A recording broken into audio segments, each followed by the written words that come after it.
नमस्कार दोस्तों, स्वागत है आपका हमारे YouTube चैनल मैथमेटिक्स क्लासेज में। आज हम लोग इस वीडियो में पढ़ने वाले हैं क्लास 10th का वास्तविक संख्या। वैसे विद्यार्थी जो 2022 में एग्जाम देने वाले हैं और जो 2023 में एग्जाम देंगे, उन सभी विद्यार्थियों के लिए यह चैप्टर बहुत ही इम्पोर्टेंट है। तो आप लोग इस वीडियो को लास्ट तक देखिएगा और अपने दोस्तों में ज़्यादा से ज़्यादा शेयर कीजिए। तो चलिए वीडियो को स्टार्ट करते हैं। देखिए यहाँ पर कि वास्तविक संख्या क्या है, इसके बारे में हम लोगों को इस चैप्टर में क्या क्या पढ़ना है। देखिए, पहले हम लोग वास्तविक संख्या यानी कि इसको रियल नंबर कहते हैं इंग्लिश में। दोस्तों, यह मैट्रिक बोर्ड परीक्षा में इससे 10 नंबर का क्वेश्चन पूछा जाता है। इससे 10 नंबर क्वेश्चन पूछे जाएंगे मैट्रिक बोर्ड परीक्षा में। तो आप लोग इसे बढ़िया तरीके से देखिएगा और चलिए इसे स्टार्ट करते हैं। तो देखिए, वास्तविक संख्या का परिभाषा होता है जिस संख्या का वर्ग करने पर धनात्मक हो तो उसे वास्तविक संख्या कहते हैं। यानी कि हम कोई भी संख्या लेंगे और उसका स्क्वायर करेंगे तो वह संख्या कैसी होगी? धनात्मक होगी, यानी कि प्लस वाली संख्या हो जाएगी। तो यहाँ पर आप उदाहरण में देख सकते हैं, हमने 3 का स्क्वायर किया, 3 का स्क्वायर किया तो 9 आया। 9 क्या है? 9 प्लस में है, यानी धनात्मक है। तो ये जो 3 है, 3 वास्तविक संख्या कहलाएगी।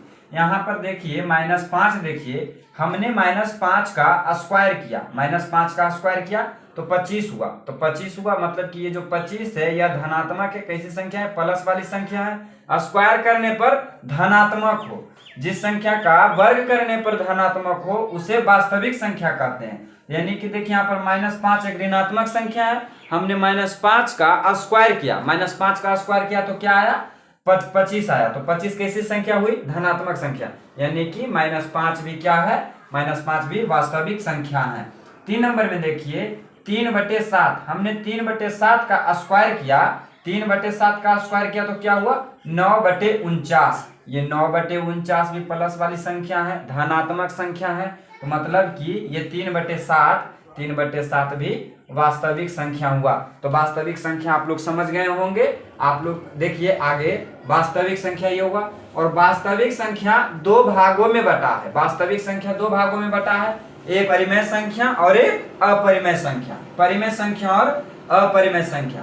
परिमेय संख्या को इंग्लिश में रेशनल नंबर कहते हैं। तो देखिए परिमेय संख्या कैसी संख्या को कहेंगे, तो परिमेय संख्या होने के लिए कौन कौन सी शर्तें होनी चाहिए उसे हम लोग देखते हैं। परिमेय संख्या यानी कि वो P/Q के रूप में हो, अर्थात भिन्न के रूप में हो। P/Q के रूप में रहेगा तो वह संख्या परिमेय संख्या कहलाएगा। और ये जो P और Q है, P और Q दोनों पूर्णांक होना चाहिए। P और Q क्या होना चाहिए?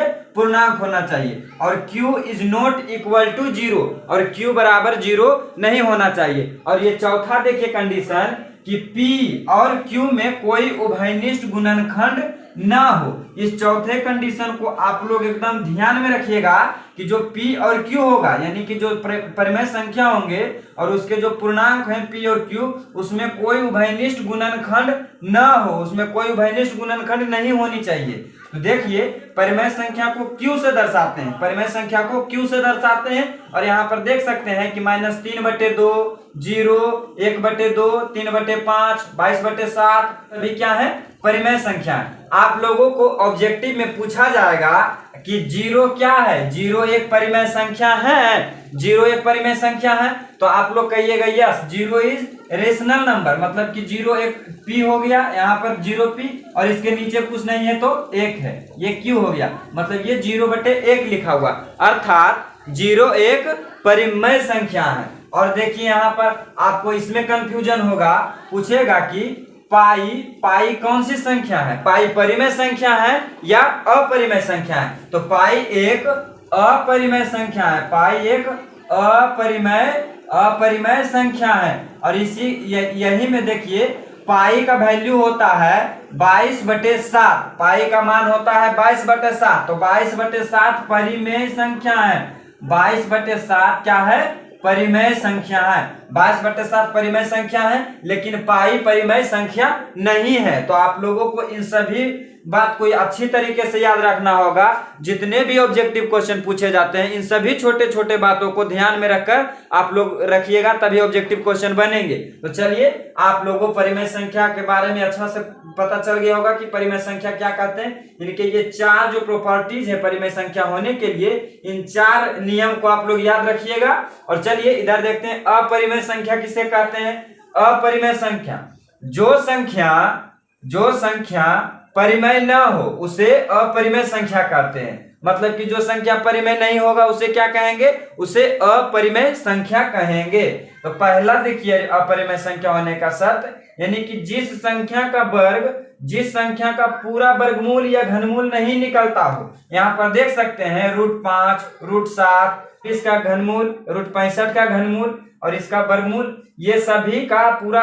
वर्गमूल और घनमूल नहीं निकलता है, अर्थात ये अपरिमेय संख्या है। और यहाँ पर देखिए 2.10, 2.1 पर 00, 1 पर 000, मतलब यहाँ पर 0 का रिपीट हो रहा है, 0 रिपीट कर रहा। तो ऐसी संख्या भी अपरिमेय संख्या कहलाएगी। यहाँ पर आप देख सकते हैं 1.9, 1.99, 1.99, 149, मतलब कि यहाँ पर 9 का रिपीट हो रहा, तो ये संख्या अपरिमेय संख्या कहलाएगी। इस तरह की संख्या को अपरिमेय संख्या कहते हैं। और परिमेय संख्या तो अभी बता ही दिए कि जो P/Q के रूप में रहेगा, P और Q पूर्णांक होगा और Q बराबर 0 नहीं होगा, और P और Q में कोई उभयनिष्ठ गुणनखंड नहीं होना चाहिए। उभयनिष्ठ गुणनखंड मतलब आप यहाँ पर देखिए कि उभयनिष्ठ गुणनखंड कहने का तात्पर्य क्या है। यहाँ पर देखिए 2/4 है, तो इसका गुणनखंड करेंगे तो 2 होगा, यानी कि 2 गुने 1 लिख सकते हैं, और इसका करेंगे तो 2 गुने 2 होगा। यहाँ पर देखिए ये जो 2/2 है ये क्या है, कॉमन है। ये कॉमन मतलब कि यही कह रहा कि इस तरह का कॉमन नहीं होना चाहिए, मतलब कि कोई उभयनिष्ठ नहीं होना चाहिए। तो चलिए अब हम आगे चलते हैं। हाँ तो दोस्तों देखिए, अभी हमने आप लोगों को बताया कि वास्तविक संख्या क्या है, और वास्तविक संख्या 2 भागों में बटा है, एक अपरिमेय और एक परिमेय। तो आप लोग इसे कह सकते हैं वास्तविक संख्या को कि परिमेय संख्या और अपरिमेय संख्या के मेल को वास्तविक संख्या कहते हैं। तो ये थी वास्तविक संख्या के बारे में जानकारी। अब चलिए, अब हम लोगों को क्लास 10th में क्या पढ़ना है टोटल वास्तविक संख्या में। तो चलिए यहाँ पर आप देखिए क्या क्या चीज पढ़ना है। पहले हम लोगों को पढ़ना है यूक्लिड विभाजन एल्गोरिथम। यूक्लिड विभाजन एल्गोरिथम से HCF ज्ञात करने के लिए देता है, ठीक। और ये दूसरा पढ़ना है गुणनखंड विभाजन द्वारा LCM और HCF ज्ञात करना है। और C नंबर ऑप्शन में अपरिमेय संख्या को सिद्ध करना है। और D नंबर ऑप्शन में परिमेय संख्या का दशमलव प्रसार, ये परिमेय संख्या का दशमलव प्रसार पढ़ना है। दोस्तों इतना ही हमें वास्तविक संख्या के बारे में पढ़ना है, और इतना पढ़ लेने के बाद हमें बिहार बोर्ड मैट्रिक परीक्षा में 10 नंबर का क्वेश्चन इससे पूछा जाता है। तो आप लोग अच्छे तरीके से मेहनत कीजिएगा। दोस्तों कहा जाता है कि practice man is a perfect man. जो व्यक्ति अभ्यास करता है वह परिपूर्ण रहता है। आप लोग जितना अभ्यास कीजिएगा, जितना एक्सरसाइज कीजिएगा, जितना मेहनत कीजिएगा, आप लोग उतना ही बेहतर कर सकते हैं। तो आप लोग अंदर की आत्माओं को जगाइए और पढ़ने पर फोकस कीजिए। हम तो यहाँ पढ़ा देंगे और आप लोग घर में पढ़िएगा ही नहीं, तो इससे कोई फायदा नहीं होगा।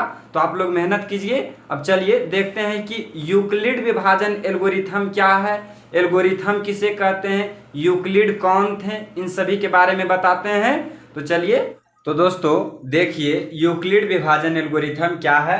यहाँ पर आप देख सकते हैं कि यूक्लिड विभाजन एल्गोरिथम यह सुपरिभाषित A = BQ + R। आप लोग इसको ध्यान में रखिएगा, यही फॉर्मूला है यूक्लिड विभाजन एल्गोरिथम का। A = BQ + R। ये फॉर्मूला कहाँ से आया, इसका किस तरह से यूज करेंगे, इन सभी को हम एक उदाहरण के माध्यम से आप लोगों को अभी समझाएंगे। तो आप लोग वीडियो में लास्ट तक बने रहिएगा। देखिए यह सुपरिभाषित A = BQ + R चरणों की एक श्रृंखला है, जिसका उपयोग विशेष प्रकार की समस्याओं को हल करने में करते हैं। आप यहाँ पर देखिए ये क्या फॉर्मूला लिखा हमने, A = BQ + R। ये क्या है, यूक्लिड विभाजन एल्गोरिथम। यूक्लिड विभाजन विभाजन algorithm, Euclid division lemma algorithm, इसका इंग्लिश होता है Euclid division lemma algorithm, Euclid विभाजन एल्गोरिथम। ये यूक्लिड विभाजन एल्गोरिथम है। यूक्लिड एक गणितज्ञ थे, उन्होंने ही यह फॉर्मूला के बारे में बताया, इसके बारे में बताया, तो उन्हीं के नाम पर ये पड़ गया यूक्लिड विभाजन एल्गोरिथम, यूक्लिड डिवीजन लेमा। ये फॉर्मूला जो है आपने बचपन में पढ़ा होगा, भाज्य बराबर भाजक गुने भागफल, भाजक गुने भागफल प्लस शेष, भाजक गुने भागफल प्लस शेष। आप लोग सभी स्टूडेंट ये फॉर्मूला को जानते होंगे, भाज्य बराबर भाजक गुने भागफल प्लस शेष। इसी पर यह फॉर्मूला फिट किया हुआ है, a is equal to B Q plus R, a is equal to B Q plus R. यही है यूक्लिड विभाजन एल्गोरिथम, यूक्लिड विभाजन एल्गोरिथम। इससे आपको ऑब्जेक्टिव में भी एक क्वेश्चन दिए जाएंगे और सब्जेक्टिव में भी एक क्वेश्चन दिए जाएंगे। तो इस फॉर्मूला को अच्छी तरीके से ध्यान में रखिएगा और इस पर कैसे क्वेश्चन बनते हैं वो अभी हम एक उदाहरण लेकर बताते हैं आप लोगों को, तो आप लोग वीडियो में लास्ट तक बने रहिए। तो चलिए देखते हैं हम लोग। तो दोस्तों देखिए यूक्लिड विभाजन एल्गोरिथम द्वारा हम लोग किस तरह से HCF याद करते हैं। तो देखिए यहाँ पर आप लोगों को क्वेश्चन दिया है कि 135 और 255 का HCF यानी कि महत्तम समापवर्तक ज्ञात करें यूक्लिड विभाजन एल्गोरिथम द्वारा। तो देखिए इसको हम लोग किस तरह से ज्ञात करेंगे। तो आप लोग पहले यहाँ पर हल लिखते हैं और यूक्लिड विभाजन एल्गोरिथम का फॉर्मूला क्या है, पहले फॉर्मूला को लिखिए, a is equal to B Q plus R. ये यूक्लिड विभाजन एल्गोरिथम का फॉर्मूला है, a is equal to B Q plus R, ये यूक्लिड विभाजन एल्गोरिथम का फॉर्मूला है। तो देखिए अब हम लोग इसका HCF यूक्लिड विभाजन द्वारा कैसे निकालेंगे। तो आप लोग बचपन में HCF किस तरह से निकालते थे, आप लोग पूर्व कक्षा में आप लोग किस तरह से HCF निकालते थे। हम लोग इस तरह से निकालते थे, 135 है और 255 का HCF निकालना है तो भागा दीजिए, भाग देंगे तो एक बार में लगाएंगे, यहाँ पर एक बार में 135 हो जाएगा, 5 में से 5 जाएगा 0 और क्या हो गया यहाँ पर 5 में से 3 जाएगा, 5 में से 3 जाएगा तो कितना हो जाएगा 2 और यहाँ पर देखिए और 2 में से 1 जाएगा, 2 में से 1 जाएगा तो 1, यहाँ पर 120 आ गया शेषफल। तो यहाँ से फिर भागा देते थे और 135 को लगाते थे, फिर एक बार में लगाएंगे 120, एक बार में 120 लगाएंगे तो यहाँ तो 5 के 5 हो जाएगा और यहाँ पर देखिए 3 है, 3 से 2 जाएगा तो 1 बचेगा और यहाँ पर 1 कट जाएगा तो 15 हो गया। 15 को अब 120 से लगा तो 15 है, तो 15 से लगाएंगे 8 बार में 120, तो यहाँ पर कट करके आ गया 0, यहाँ पर कट गया। तो यहाँ से HCF बराबर क्या लिखते थे, HCF बराबर जिससे कटा उसको HCF लिखते थे, HCF बराबर 15। लेकिन ये हम लोग बचपन में करते थे, हमें यूक्लिड विभाजन एल्गोरिथम निकालना है, a is equal to B Q plus R, Euclid विभाजन एल्गोरिथम। तो हम लोग देखिए ये a हो गया, ये भाज्य हो गया और ये भाजक गुने भागफल, ये प्लस शेष। तो हम लोग देखिए इसको किस तरह से निकालेंगे। यहाँ पर पहले हम लोग लिखते हैं केस 1, केस मतलब चरण स्टेप 1, पहले लिखेंगे a is equal to B Q plus R है, मतलब कि लिखेंगे 255 बराबर 135 गुने 1 प्लस 120, इसको लिखेंगे। एक स्टेप हो गया, 255 बराबर 135 गुने 1 प्लस 120, इस एक स्टेप हो गया। अब केस 1 दूसरे चरण में देखिए, केस 2 में देखिए कि केस 2 में हम लोग क्या करते हैं, 155 हो गया, अब इसको लिखेंगे 135 बराबर 120 गुने 1 प्लस 15, 135 बराबर 120 गुने 1 प्लस 15, इस तरह से लिखते हैं। अब तीसरा केस देखिए, केस 3 में लिखेंगे 120 बराबर 15 गुने 8, 15 गुने 8 प्लस यहाँ पर कटकुट मतलब कुछ नहीं है तो 0 है, प्लस 0। अब जब प्लस में 0 आ जाएगा तब यहाँ से अब हम लोग HCF लिखेंगे। तो HCF यहाँ पर क्या हो जाएगा, ये 15, इस 15 से ही कटा था तो लिखेंगे, इसलिए HCF बराबर 15 आंसर हो जाएगा इसका।